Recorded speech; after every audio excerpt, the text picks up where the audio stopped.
Amma Şah İsmayıl mədəniyyət formalaşdırıb. Miniatür məktəbi yaradıb. Bax, çox əsas, Çox önəmlidir. çox önəmli. Azərbaycan Miniatür Məktəbinin banisi İsmayıl Səfəvi idi və bu sənət Səfəvilər dövründə inkişaf etmişdi. Xeyr, bu da belə deyil.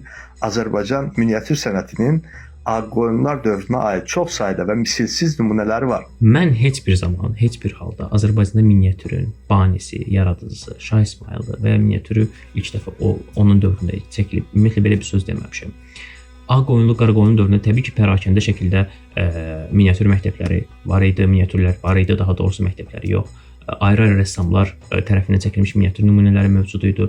Lakin məktəb anlayışı, yəni dövlət tərəfindən maliyyələşdirən, müəyyən estetik prinsiplərə malik, davamlı fəaliyyət göstərən, bir neçə dəfə yeni nəsil rəssam yetişdirən mərkəz məhz Səfəvilər dövründə olub və Təbriz Miniatür Məktəbi idi. Bundan başqa Azərbaycan Miniatür Məktəbindən Osmanlılar, Özbəklər, digər tərəfdə Hindistandakı Moğol dövləti faydalanmışdı. Faydalamaq sadə baxıb götürmək deyil. Bildiyiniz Sultan Səlim Azərbaycandan gəlib Təbriz Miniatür Məktəbinin rəssamlarını götürüb aparmış və onların vasitəsilə Osmanlı Miniatür Məktəbi inkişafa keçmişdi, yüksəlişə keçmişdi. Təbriz, Qəzvin, İsfahan miniatür məktəbləri formalaşmışdı.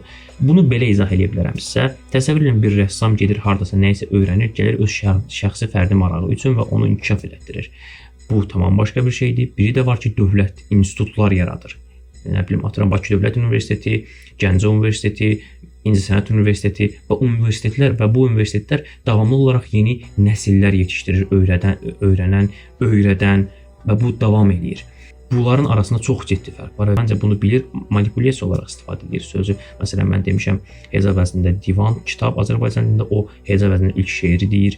Məsələn, mən demişəm, miniatür məktəbinin yüksəlişi, mədəniyyətin yaranması, o deyir, ilk miniatürlər bu vaxtdaydı və yaxud ondan əvvəl miniatürlər var idi və s. və ilaxır. Bu siz nə yoxdur? Azərbaycanda xalçaçılığı hər zaman yüksək səviyyədə olub, amma Azərbaycan xalçaçılığının şah əsəri olan Şeyx Səfi xalçası məhz Səfəvilər dövrünə aiddir. Yəni, elə də olmalı idi zaten.